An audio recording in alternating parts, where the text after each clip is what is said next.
यह लिमिट निकालना है।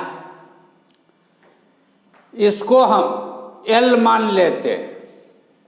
L, let L is equal to this limit. क्यों मान लिए L? कोई विशेष कारण नहीं है। आगे जो कैलकुलेशन हम करेंगे तो बार बार वह नीचे जो लिखा जा रहा है वह किसके बराबर है, इसके लिए हमको लिखना पड़ेगा इसके बराबर है। तो इतना नहीं लिखना पड़े, L लिखने से काम चल जाए कि L के बराबर है, बस सिर्फ इसलिए मान लिए। तुमको बिना माने बनाना है तो बिना माने सोल्व करो, कोई दिक्कत नहीं है।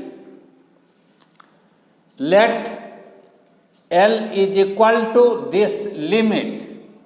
This implies L is equal to limit of x tends to 0।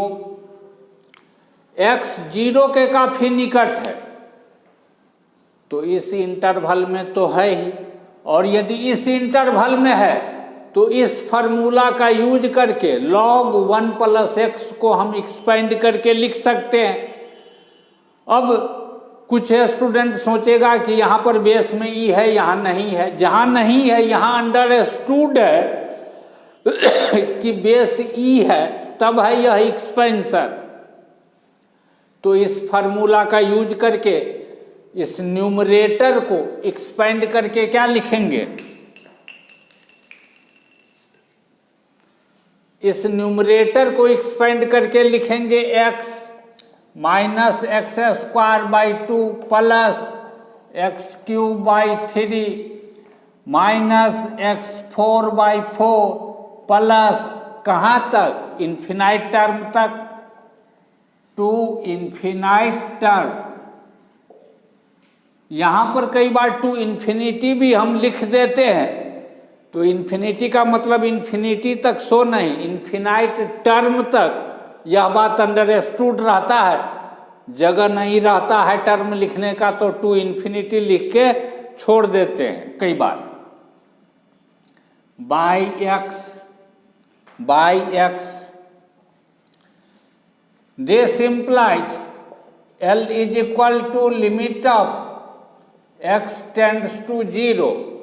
ऊपर में से x कॉमन तो हो जाएगा 1 minus x/2 plus x² 3 minus x³ 4 plus 2 infinite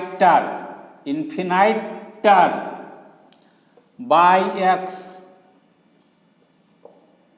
यह x कट जाएगा, इनडिटर्मिनेट फॉर्म गायब हो गया, और जब इनडिटर्मिनेट फॉर्म गायब हो गया तो x के जगह पर 0 रख देंगे।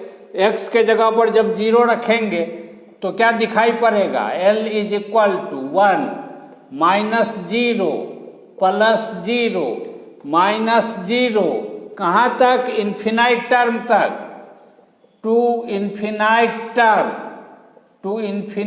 टर्म। हम देख रहे हैं टेंड्स टू 0 हो रहा है और इस पर पावर दाहिने तरफ बढ़ने पर बढ़ रहा है तो यह 0 plus G tends to 0 plus tends to 0 indeterminate form नहीं हुआ।